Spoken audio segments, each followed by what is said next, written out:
welcome to AEW Unrestricted, the official podcast of All Elite Wrestling. We've got Aubrey Edwards and Tony Schiavone here with, oh my God, I can't believe we haven't had you on the podcast yet. I'm actually quite insulted. I'm not even kidding. I was like, are these fucking guys ever going to ask me to do this show?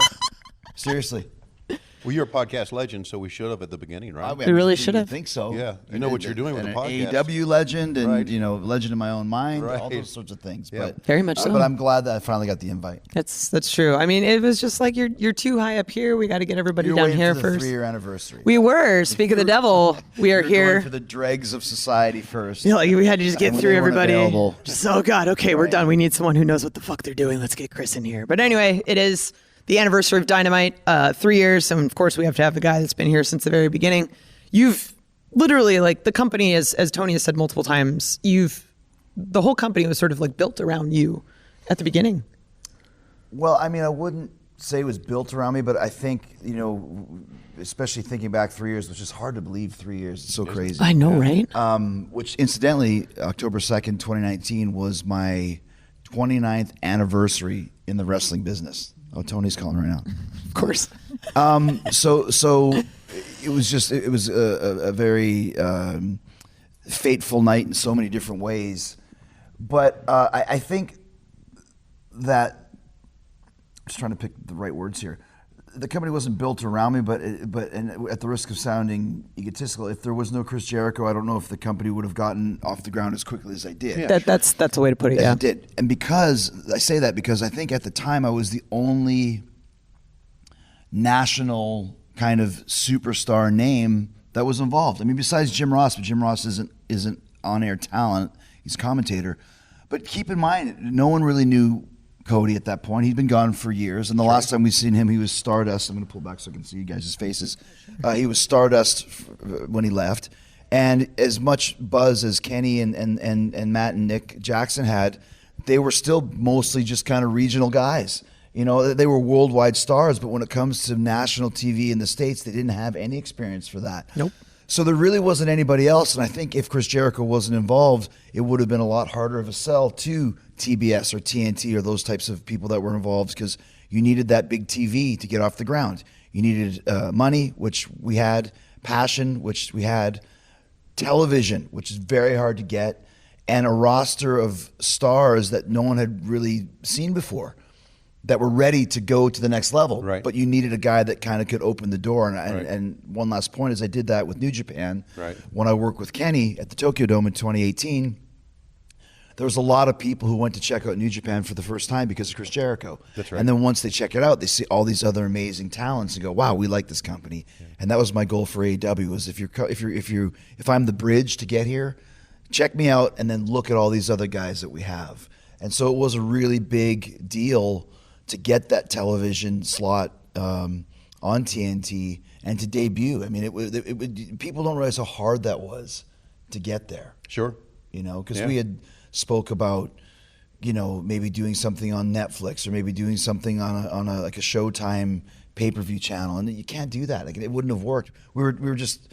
I'm sure Tony knows all the details more than I do, but from what I recall, it was like to get on national television on such a huge network was very, very hard to do, and there was a very slim chance to do it, and we did it. Yeah. So. Tony mentions that he was at Wrestle Kingdom in 2018. Was there when you and Kenny Omega battled, and that's where he came up. He always wanted to do a wrestling company, but it was that night that he decided, I'm going to do this. Yeah. I'm going to. So it was born based on your match with Kenny Omega. I think it was the fact that there was so much of a buzz, but the cold, hard fact of the business that it did. Because New Japan World, which was New Japan's streaming service, I believe subscriptions went up like 300%, Okay. if not more. Congrats. When that match was announced, I know in the arena, in the dome, it sold an extra 15,000 tickets.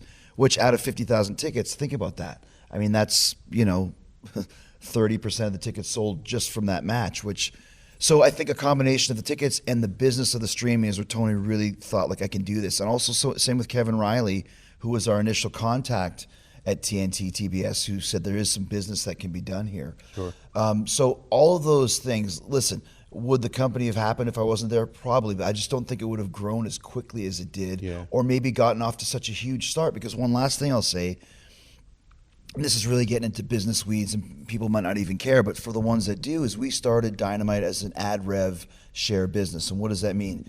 That means that they sell advertisements and we get a piece of it. That's it. Right. If they sell $12 in advertising, here's your, 50% or 10%. If they sell $2 million, if they sell $20 million, it's not a lot of money. Yeah. But 3 months in, because of the demos that we were getting, and I call myself the demo god tongue in cheek, but there was the demos that we were getting were so big. That's when the network decided to sign us, rip up the ad rev share and sign us to a 4-year, $160 million deal. Had those demos not got off the ground so quickly, 3 months, it had to be hit out of the gate, we wouldn't have got that television deal. And who knows what would have happened, because guess what happened right after that? Pandemic, lockdown, no house shows, empty crowds, no crowds. So everything really worked out the way it should, but it happened very quickly. Yeah. And once again, I think that a lot of it was because when the company started, it was on my back, but I knew I had a very short time to go from carrying this giant pyramid, or like the Atlas carrying the world from one back, to having, okay, let's build Cody quickly. Okay, now we got 2 backs. Let's get Darby in there. Let's get Jungle Boy in there. Let's get Scorpio Sky in there. Let's get Moxley in there. All those guys were guys that I worked with. Kenny, Hangman, in the very first 3 or 4 months that we had to try and spread this out. And I think we did that well, and once again, very quickly, which is what enabled us to get that big deal, which enabled us to probably still be here today. I think one of the things that I really appreciate about you, I mean, honestly, from a personal standpoint, but you kind of mentioned Jungle Boy, Darby, and all these things, but having someone with your experience level and your mind for wrestling and being able to build up these future talent, how important was that to you when you came over to AEW? Well, like I said, it was the only mission that I had, because this, you can't carry it all on your back, and I was not planning on that, you know what I mean, or even thinking about it, because I learned, back in the 90s, and Tony was there in WCW, we had something really, really cool going on. And it happened in Mexico too, in UWA. Carlos Minas was the promoter in 93, 94 when I was there. He had the top promotion in the country, WCW, but they didn't spread it out amongst vets, guys in their prime, up-and-comers, and rookies. They didn't do that in WCW. No, you're right. And once again, this is not any type of burial to anybody, but when it was constantly Piper and Hogan and Flair and Piper and Hogan and Lex and Piper and Hogan and Sting and Macho, and you had Eddie Guerrero was the top heel in the company. I was the top heel in the company after Eddie was. You could go through the list of guys. I'm just talking from my experience. Why wouldn't they have booked Sting versus Chris Jericho in 1998? That feud would have been huge. Sure. I was so over. Money. Eddie versus Hulk Hogan. It would have been huge. And it would have kept, not that Sting wasn't relevant or Hogan wasn't relevant. They were huge, huge stars, but for us to be in the ring with them would have built us. For them to be in the ring with us would have built them. It's what I've been doing since I came back to the WWE in 16.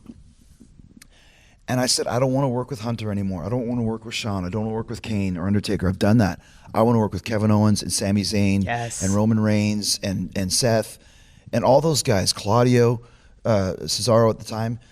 Working with those guys kept me relevant, but it also built their names, and it built mine, and it gave me a different mindset. I remember the first time Seth Rollins did 2 topes in a row. I was like, this is not how you do one dive a match. Welcome to AEW. but that helped me understand, like, there's a whole new way of playing the game here, and I can do it. So let me just open my mind. And that led to going to Japan, and the match we had, Kenny and I, was one of the all-time greats. But once again, I'm incorporating his style, and he's incorporating my style. And then coming to AEW, same thing. I didn't want to work with, Matt Hardy wasn't here, Christian was here, but we've done those matches 1,000 times. Let me work with Cody. Let me work with Darby. Let me work with Jungle Boy. And like I said, and Mox and I had a huge feud in WWE, but it was not Mox. It was Ambrose. It was a different guy when he came here. Sure. All of those things were, let's start, building some new names. And then after I lost to Mox, I did, a whole big thing with Orange Cassidy in front of no people. But we couldn't wait. It was a great storyline. And then it went to MJF for a year. The whole MJF Inner Circle Pinnacle feud was meant to build MJF and Sammy. That's why we built it. The Inner Circle was to build Sammy, reinvent Jake, which we did. He just had one of the best matches of his career last night. That's right. I never even knew who Santana Ortiz was, but I heard about him. Let's put them in the mix. Trying to build as many people as you can, because that's what wrestling is all about. And the more, as an artist, the more colors I have to paint with, the better my paintings are. Right. And the longer my paintings are going to last. Yeah. It's a great You know, way to put and here I am, you know, just working with Eddie Kingston for 8 months. I mean, I didn't even know who Eddie Kingston was. Yep. And that's not a cut down Eddie. I just didn't know him. Well, he didn't have a national TV. He didn't have the, right. and so this guy, we can build this guy, and you know, starting the Jericho Appreciation Society. I never even knew who Parker and Menard were, and then now they've got some steam, and Jake's even higher. And now Danny Garcia. It's like, let's constantly build. And there's times where people, Jericho needs to leave, get him out of here, go away. It's like, if I wasn't here, these other guys wouldn't be getting the spotlight that they need Right. to start developing their characters and their star power. Exactly, absolutely. We are talking with Chris Jericho. I want to go back to one thing, just a comment here when you were talking about WCW. It was very apparent to me and all of us who were working, doing the announcers especially, that what made the shows back then were the cruiserweights. Juventud, Right. Eddie Guerrero, Dean Malenko. Just those were the ones that made the show, and those were the reasons that we had great shows. And it was funny, it was like, damn, the best matches are like the first three. Right. Right. And that's how you kind of establish your name, I think. Well, you're right, and what I'll say about that is that, okay, so the NWO and those feuds had the numbers and had the focus and had the buzz. Right. But it was our matches that kept people's interest. Yeah, right. Because if you look at the other side of the coin with WWF at the time, was that their undercard was terrible, but their main events were amazing. Right. Brett was in there, Sean was in there, Steve Right. was in there, Mick was in there.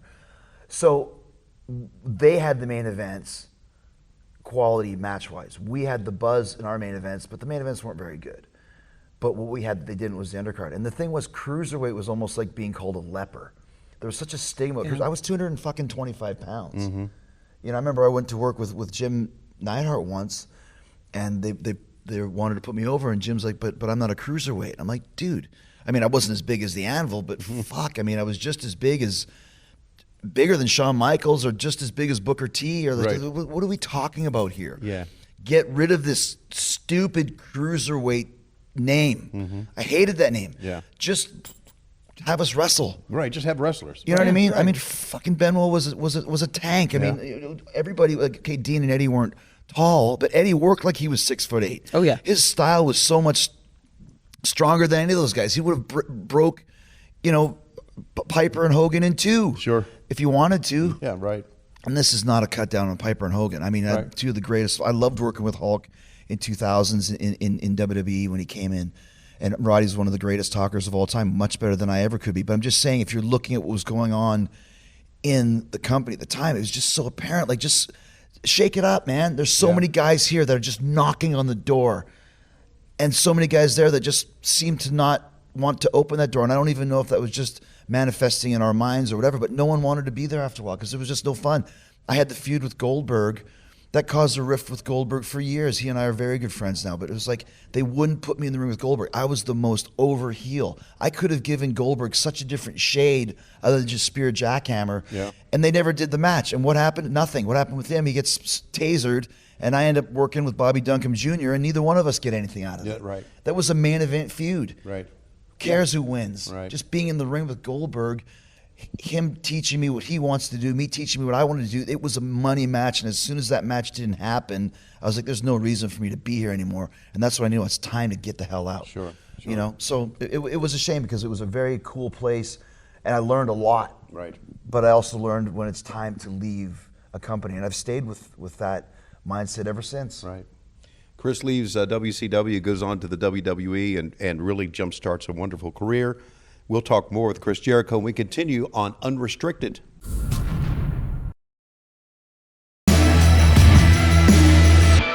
AEW Unrestricted, talking to the Demo God, the Wizard. What else are we calling it? Le Champion. Le Champion. Yeah. It's all works. It's all good stuff. And it's all, of course, as we've talked about, how this company was built.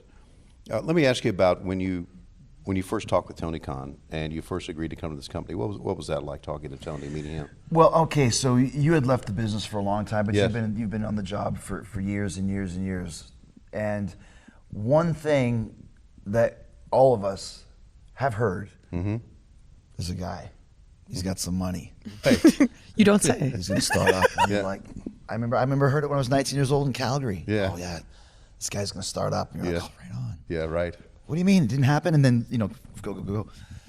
And you always would see a few of them here and there. They'd start up and they'd, bring in, oh, this is going to be the big one. And they're doing a television taping and whatever. I mean, I worked for WCW and then I started working for Vince. And it was like, this is the only place I'm going to work ever again. Right. Until I leave and then the New Japan thing starts because it's like Kenny Omega's from Winnipeg. Nobody's from Winnipeg. No. And the guy who's commentating, that's facilitating this idea, is Don Callis, is also from Winnipeg. Right. And that really appealed to me. A Tokyo Dome main event between two Winnipeggers with another Winnipegger on commentary. Like I said, nobody from Winnipeg ever does anything. Right. So, I remember calling Vince the first time and going, Vince, I got this New Japan thing at the Tokyo Dome. He said, just go do it. It's fine. It's great. And I was like, so relieved. I got permission. Yeah. So my mindset was never to work anywhere else, and Fozzy was taken off, Judas had just started, so I was out of the business for a while, just working. I think I did 6 matches in New Japan over 2 years, whatever it was. And then my manager's like, there's this guy, Tony Khan, and I'm like, come on, dude, whatever. So we happened to have a Fozzy show in Jacksonville, which is where Tony lives. Right. So Barry Bloom, my manager, organized a lunch between me and Tony Khan. I remember our tour manager, Sam, came, and one of our PAs, Jack Slade, came. It's like, let's just go have dinner at a nice hotel or lunch before the show. A couple roadies. Right. That were sitting right there, Right. And here I am talking to Tony Khan. And I remember talking to him, and the one thing I could vividly recall was like, he won't look at me. He's looking away, and he's talking away. And then I realized, like, he's nervous. He's nervous to be here right now. You're kind of a big deal. Well, yeah, you are. Thank you. But what I didn't realize at the time is that to Tony, he was a huge fan of mine to the point where it's much documented. But when he was, insert age here, 13, 14, 12, he did really good in school, I'm paraphrasing. And his dad said, as a reward, you can do anything you want. And his dad is a multi-billionaire at this time. Right. Best guy, Shad Khan. Yeah. Great guy. Super cool. And says, you can do anything. And Tony says, Dad, I want to go to Chris Jericho's last match in ECW, at the ECW arena. And it's me versus Too Cold Scorpio, August of 96. Of course, Tony will know the exact date. Yes. If you watch this, the finish is Scorpio does a shooting star press, but he lands with like his elbow in my face. And I remember he just crunched me. Scorpio was a big dude, super agile, but he's probably 240. When he came down, it hurt. If you pause it, you can see a young Tony Khan sitting in the crowd. Yeah. I just found it again the other day. I circled him. I was like, this is you, right? So it was a big deal for him to meet me, and it was so we spoke, and he had some ideas, and I was like, we're not going to have writers. I'm going to be the booker. And I was like, who's going to be the booker? I'm going to be the booker. I'm like, really? But this guy is really confident, and he's, he really, this is cool. And how did it go? It went good. Maybe something will happen from it, but whatever.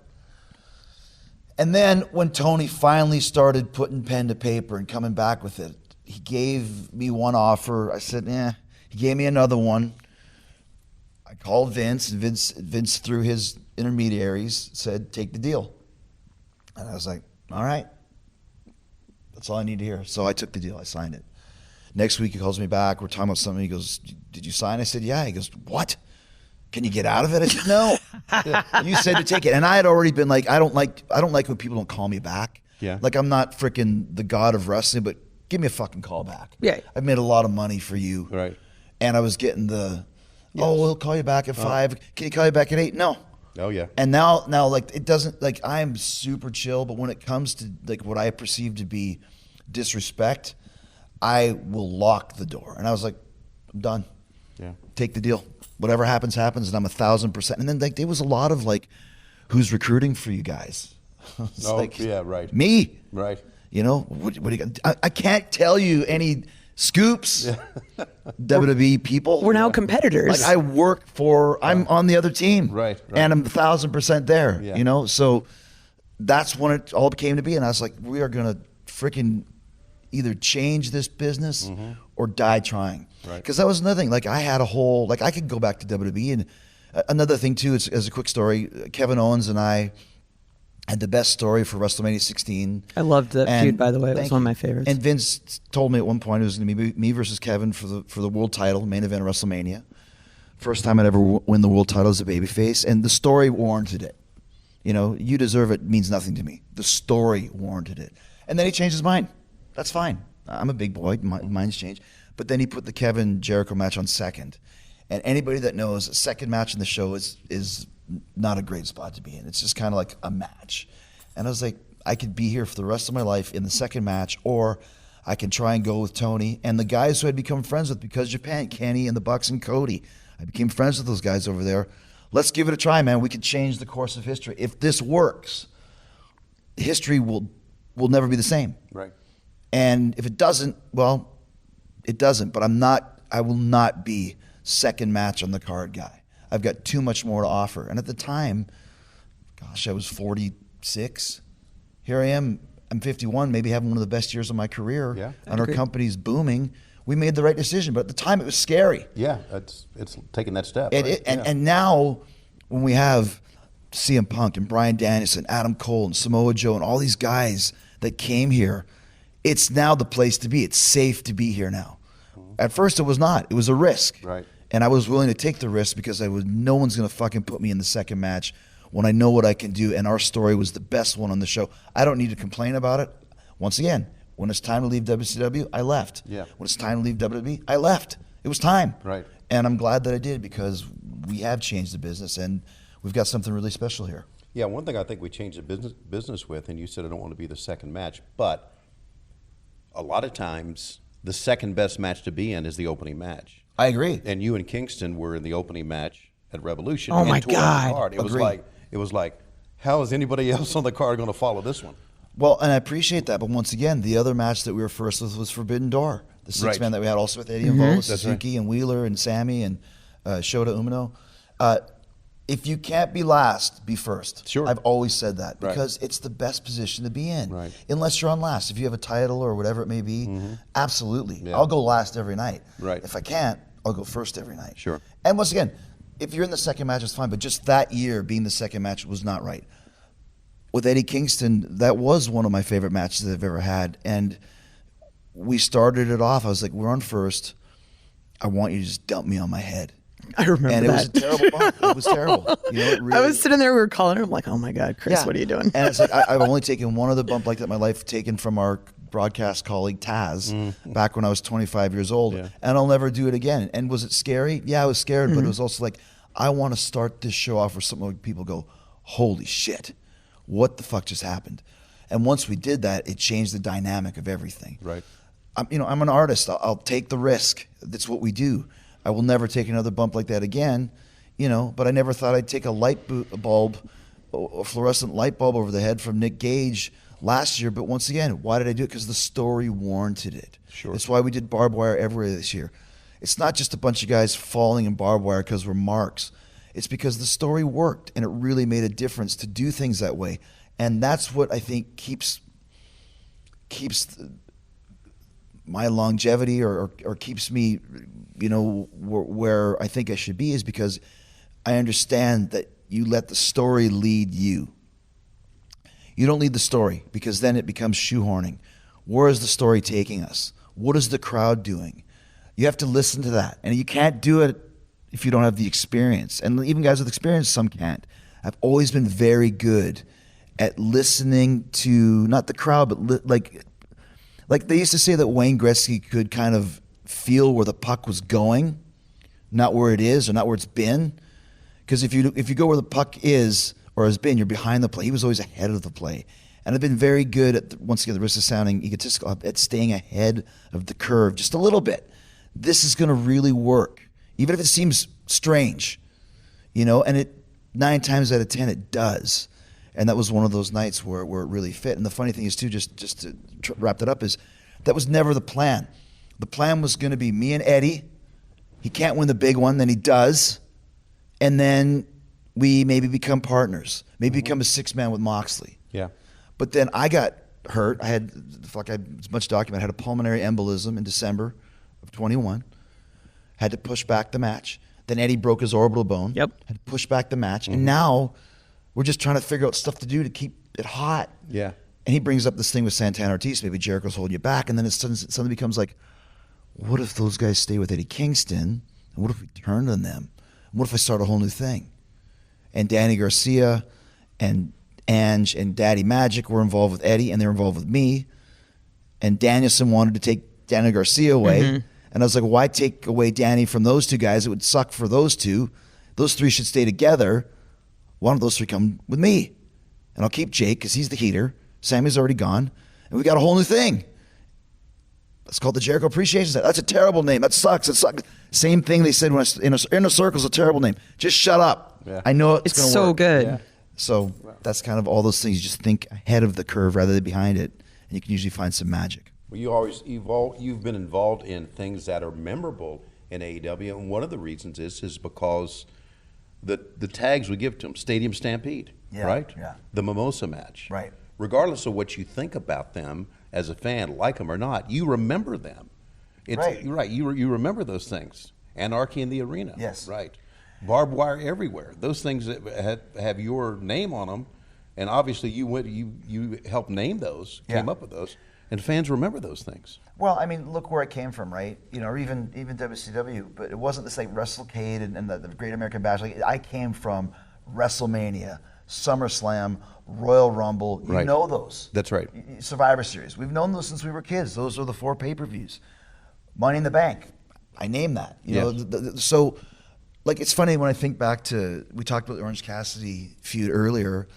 Like we were doing everything we could just to keep the plate spinning, keep the lights on, and keep people entertained. And people, haters can look at Mimosa Mayhem. That match was so much fun, and also too, it fit. Yeah. It fit that feud. Yes. It was a great blow off for the feud, and it fit. Sure, it did. So you can bag on it till the cows come home. Right. To me, I remember after that match was done, everybody wanted to be in a Mimosa Mayhem. The Bucks were like, we had no idea what the hell you guys were going to do. That looked so much fun. Right.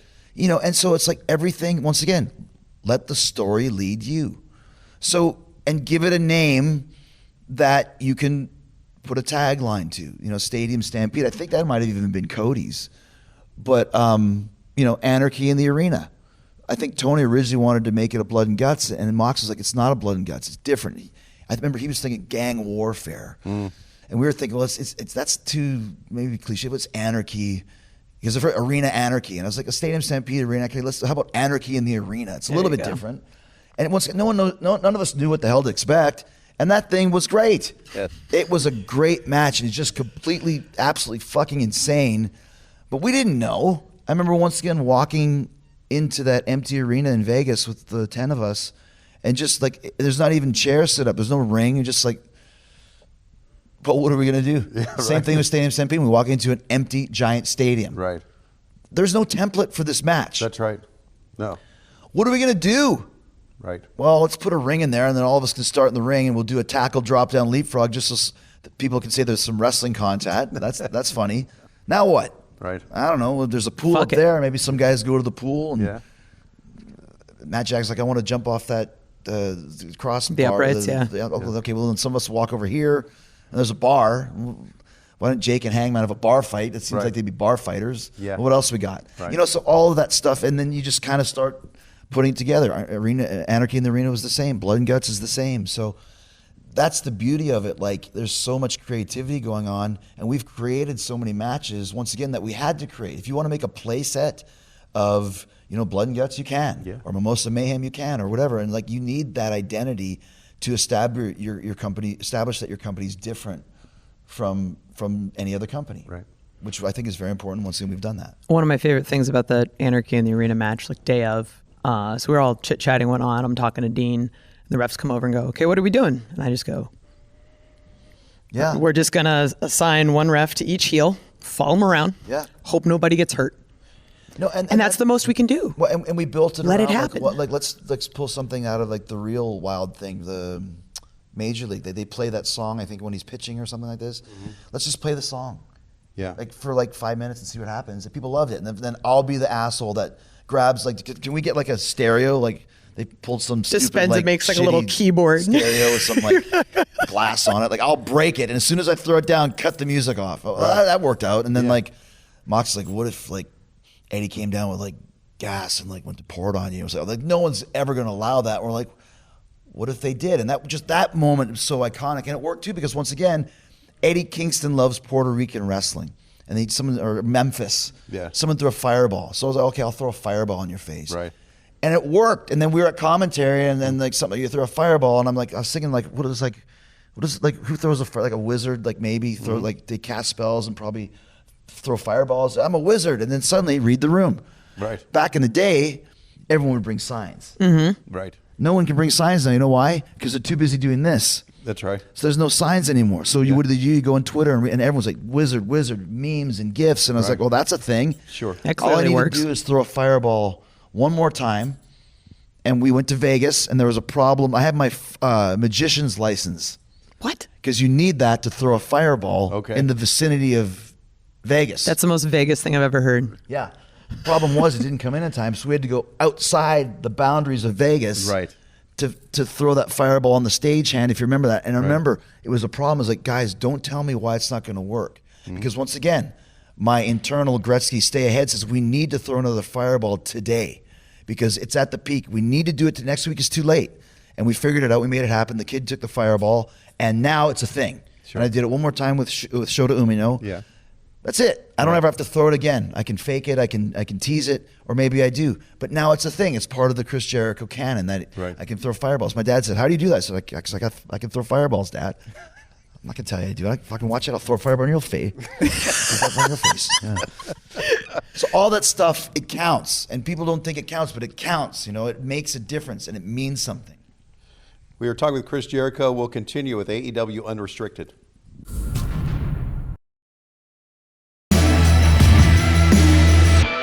This is AEW Unrestricted. Tony and Aubrey here with the GOAT, the Wizard, the Le Champion. They've gone by many, many names. Chris Jericho. And they've all worked. And they've all worked, as we've established. Like I love the Gretzky analogy. It's absolutely great.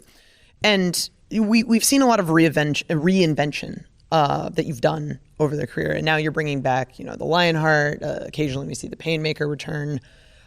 What kind of goes behind your decision-making factor when you say, I'm going to bring back one of these characters? Because you've said the story kind of moves it along. It's the story. Like, I don't like nostalgia.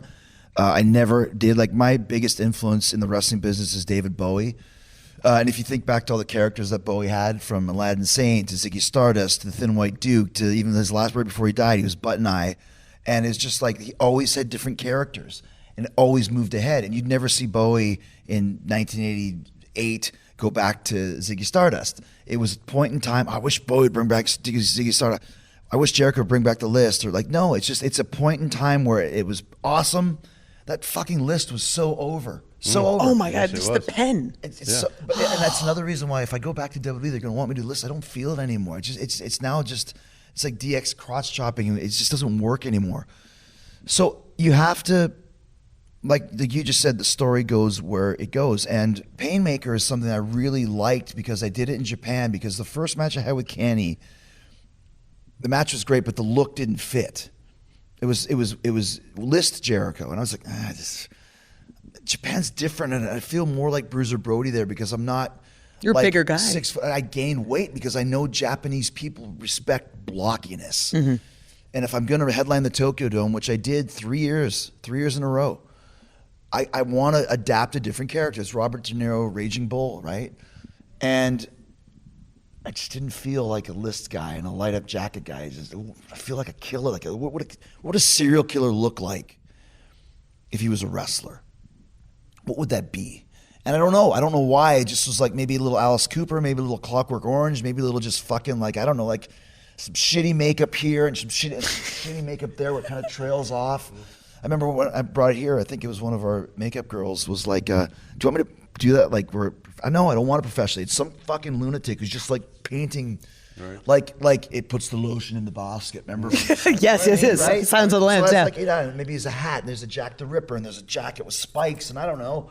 I just liked it, and it worked. It felt better as that character. And when we were finished with the New Japan run, well, it's hopefully not finished forever, but the first match I had with Darby, he wears paint. Well, I got a painted up guy. It's a street fight. Let me do the Painmaker. I did it with Nick Gage. I did it with Eddie. It's the hardcore death match version of Jericho that I'm now taking to the NFT universe. We're doing an NFT Painmaker graphic novel. We did 2 Painmaker NFTs that sold very quickly. So I want to take this character into there's only so many Spider-Man, Batman, Superman movies I can watch. Sooner or later, someone's going to have to create a new superhero. And I created this Painmaker.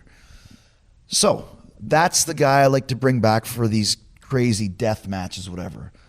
Whenever there's a Sting Jericho match, which there has to be, because Sting and I have never been in the ring together ever, except for when Keith Mitchell retired, and we had that after ceremony. Never been in the same ring ever. Holy shit. There has to be a Sting Jericho match in whatever way we decided, and that would be a great time for Painmaker. Right. Lionheart was Mox's idea. Yeah. Because we were trying to think, we had this title match because everybody was hurt this summer. Punk was hurt. Danielson was hurt. Samoa Joe wasn't available. Kenny was hurt. Freaking Adam Cole was hurt. Someone's got to hold down the fort. And this summer it was Mox and Jericho. If he wasn't in the main event, if his story wasn't in the main event, my story was. So it was perfect for us to have a rematch. We had never had one since February of 20. He had to say, he's like, well, we need a gimmick match. I said, no, we don't. We just did this barbed wire thing. Let's just have a fucking wrestling match. That's the gimmick. And he came up with the Lionheart idea. And I was like, that's really cool. We can really sink our teeth into that. I went to the storage unit to try and find the old Lionheart tights. I could not find them. So I'm like, well, why would I? I found the kick pads. They smell like a storage unit. Of course. But I'm like, if Kiss was going on tour in 2022 wearing the costumes from the Love Gun tour in 77, they wouldn't dig them out of the mothballs. They'd have a new updated version made. Right. So that's what I did with the Lionheart tights. That's what I'm going to do for this. That's what I did. And then after the pulmonary embolism, I finally dropped the weight that I gained for the Painmaker. And I said, I'll just do a couple of wacky Mexican submissions and get the White Zombie theme song, and we'll see what happens. And it was one of the best matches of my career. I agree. And Tony loved it. And he's like, we got to do the Lionheart again. And he really pushed for the Lionheart versus American Dragon, which is why we're doing it this weekend. And it fits. It really, really worked well. And listen, I mean, barbed wire everywhere, I broke my nose. Week after Wheeler Yuta, my big toenail fell off. Moxley, I got gashed open, and I have a bruised larynx. We just had to postpone our Fozzy tour because I have no top range from that match. It happens. It's part of what we do, but it also shows the intensity and how well these matches are working. And I think people enjoy the extra little twist. Painmaker with Eddie, Lionheart with Mox, Lionheart with Bryan. Let's do it. Sure. And what is it really? It's all me. It's all David Bowie. There's just little different window dressings and maybe something different to the set list that you haven't done for a while. Let's bring it back. That's what I like about it. That's not nostalgia to me. That's taking it into the modern era. Right. So that's why I like to do that and delve back into that. I like that. I know how you feel. You mentioned how you feel about nostalgia, but you do realize how fans feel about it. Of course. Yeah, and how they feel about the Lionheart, coming back. Yeah. It's a big deal to them. No, and I appreciate, listen, 32 years is a long time, and I don't take that lightly. I became a Metallica fan in 1985 on their second record, Ride the Lightning. I grew up with Metallica. Metallica was my band. When they started making it bigger and bigger and became the biggest band in the world, I take great pride in that because I was there from the start. Right. I think our AEW fans feel that about AEW. They got to be here from the start. And a lot of people feel that about Chris Jericho. Yeah. And a long career has ups and downs. Not every album can be a classic. But the body of work is there. So if someone enjoyed me in ECW or Smoky Mountain or freaking Calgary Wrestling, which broadcasts across Canada, WCW, whatever, WWE, like I appreciate that. If someone says, man, I really love the list, it's my favorite thing, thank you. I appreciate that. I will sign your list, but we're not going to bring back any lists. That's fine. Yeah. But I appreciate that. Right. Thank you, man, because that shows that you've had impact on people's lives. You can never take that for granted. And the older I get, the more I realize how special that is. At any era, any floor of the Chris Jericho elevator that you got on, whether you got off quickly or whether you're still on it, I appreciate that. want to ask you about the bottom floor. When did you decide you wanted to be a pro wrestler? I used to watch with my grandmother, AWA in Winnipeg. So I can remember probably, so she died when I was 7, so that's 1977. And then I was always really, really interested in it because my dad played pro hockey, but I could never tell who was who on the ice because they all wore helmets. Not my dad's era, but as I grew up. Right. Wrestling, I loved the fact that each guy had a character. I loved Hulk Hogan. I loved Nick Bockwinkel. I loved Jesse Ventura, but my grandmother hated him, so I could never say that I loved Jesse Ventura. I thought he was the coolest guy. Right. But I also loved Hulk Hogan. I remember Nick Bockwinkel ripping out Hulk Hogan's shoulder by taking his arm and jumping over the apron side, over the top rope down to the floor. Like, this is pre-Hulkamania. Yeah, right. You know? And so I loved wrestling, and I loved music, and I just thought, like, wow, I'd love to be a wrestler, but I'd love to be in a band. Well, why don't I do both? And in 1983, how do you figure that out? I don't know. Yeah. I don't know. And so that's when I decided. Since I was very lucky.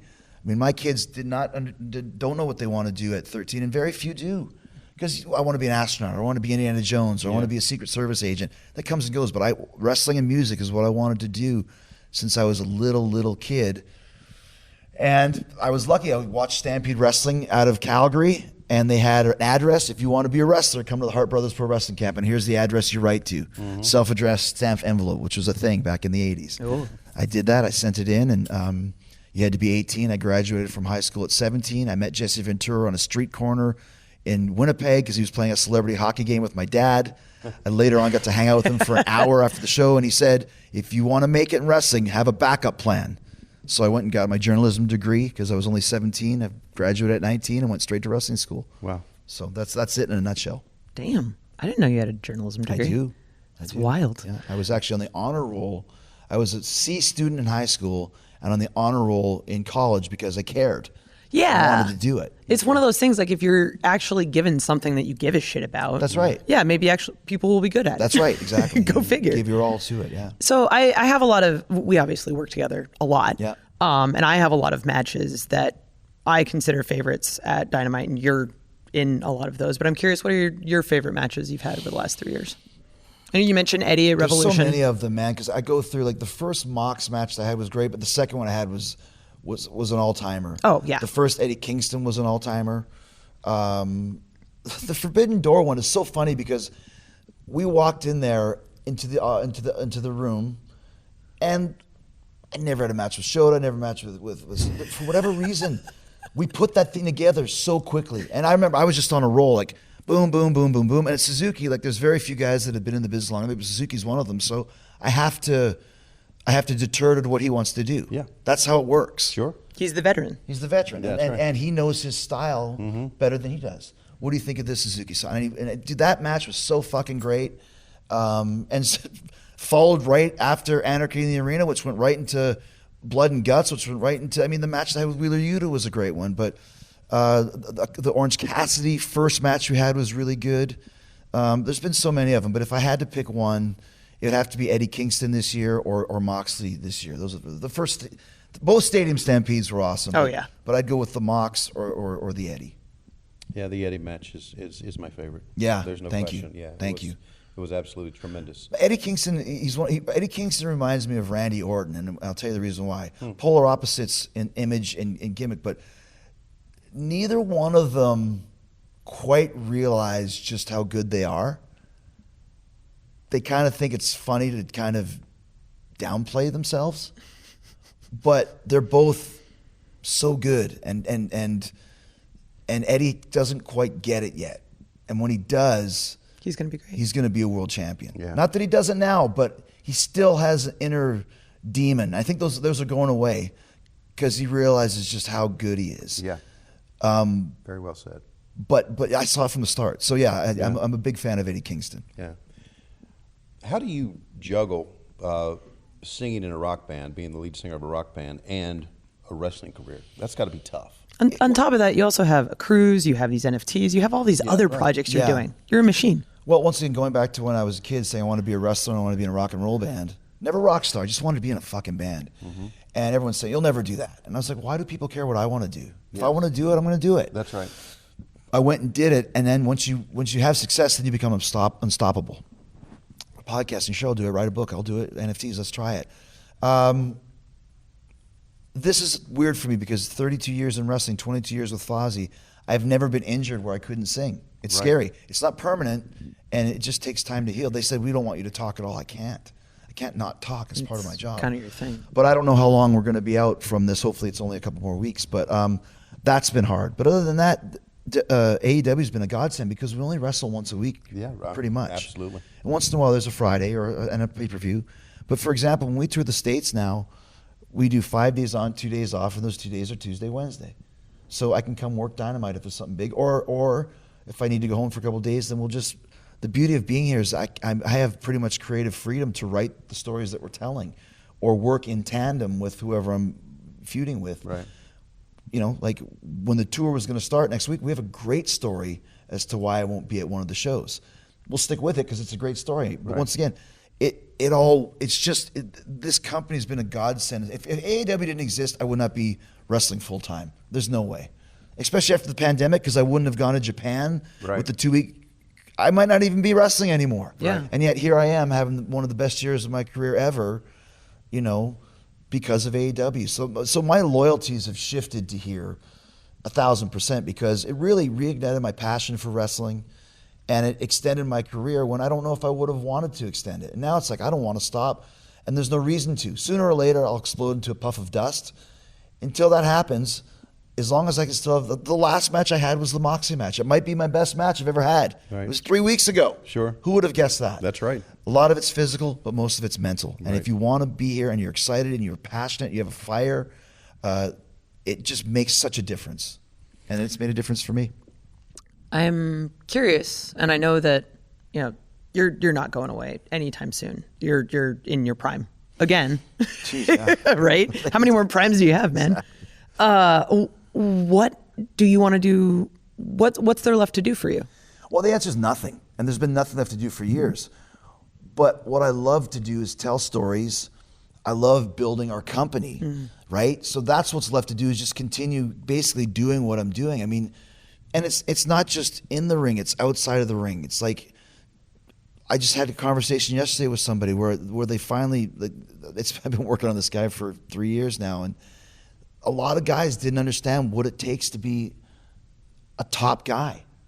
I remember Shawn Michaels told me years ago, just because you're on last doesn't make you a top guy. And just because people are chanting your name doesn't mean you're over. And those lessons don't mean anything until you understand what they mean. And so I can spread that wisdom and be backstage and in the ring too. Like I love being in the ring and just doing stuff and going over stuff. You know, working with Bryan Danielson right now, to me, he's an equal. And not that other guys haven't been equals, but a lot of it's on my instinct. Like, okay, Inner Circle stuff or Jericho Appreciation Society stuff. Like I take everybody's thoughts into account, but I kind of have the final say. But with Danielson, I'm working together. Like it's really cool to have this. It's just all passion. And so what's left for me to do, if I had a list of things, no pun intended, they'd be checked off years ago. But my list is wide open. I want to just continue to build our company and tell great stories. So when people buy a ticket to see Chris Jericho, and people come buy a ticket to see AEW, they leave going, that was fucking cool. I want to come back. Right. And I'm going to tell George, who said he didn't want to come, that he missed out. So George will come back. That's what's left for me to do. Okay. Well, Chris, it's been a great ride since in the 3 years that we've been together again, man, hasn't it? Yeah, man, it really has. And it's fun. It's fun watching those old. All the time. One cool thing about social media is the posts like, 26 years ago today, Eddie Guerrero versus Chris Jericho at Super Bowl or whatever, and it's your voice talking. Like it's really cool to see that. And also too, sadly, like we're the two sole survivors. Bobby's gone, and like Brian Hildebrand's in the ring, and Eddie's out there with us. And, and it's cool to still be surviving and thriving. And once again, making a difference and making the wrestling business a better place. Yeah, me standing there with you with the signs. Yes, it was. Yeah, my dad came out and yelled at me. Right there, that was funny. Right, that's good. Thanks for joining us. No, thank you. Glad to finally get invited. I know. Yeah. I can't thank you enough. I mean, I don't tell you enough how grateful I am for everything you've given me. So one quick last thing is that I saw you out of all of our refs, and they're all great refs, but it was me versus Hangman, and I was like, has there ever been a female referee in a male world title match? Nope. I was thinking about myself, and there wasn't. It's like, this is not a gimmick. I feel she looks the most professional out there. And I didn't know any of the rest, but I feel that this is great for women. It's great for our company, but she's the right person for the match. And you were. Thank you. And that's why I was like, let me just stick with her because I don't have to worry about it. Because refs are so important. All of our refs are great. And now I just know your shit. Well, yeah, but also you're learning. Yeah. You've gotten in trouble The before. amount of stuff that I've learned from Been you. yelled at a few times. A number of times. Yeah, Okay. oh, yeah. Oh yeah. I mean, I'm not going to go out there and be like, it's happened. She screwed up But a when I've couple earned times, it. Yeah, we'll never say when, but No. there's a couple like, don't ever do that again. Yep. All right, tell us about your podcast and where we can pick up your podcast. You can find it. You've both been on it. Yes. Talk to Jericho. Yeah. I just had my 900th episode. Whoa. With Goldberg. Wow. That was 900? Yeah, Yeah. 900. Oh my yeah. God. So And once again, it's something that I can do at all times. I mean, as soon as I'm done with you, I have 2 more booked right now. Whenever I have a day off, I book podcasts. Yep. Okay. And I enjoy doing them, and I enjoy being on them, and I enjoyed being on AEW Unrestricted. Yeah. And you can pick us up each and every week. And our YouTube video version, just search AEW Unrestricted. And don't forget, we have Elevation, Dark, and then we have Rampage. Dynamite. We're on every night of the Road week, 2. motherfuckers. For Chris Jericho and Aubrey Edwards, thank you very much for listening to this episode of Unrestricted.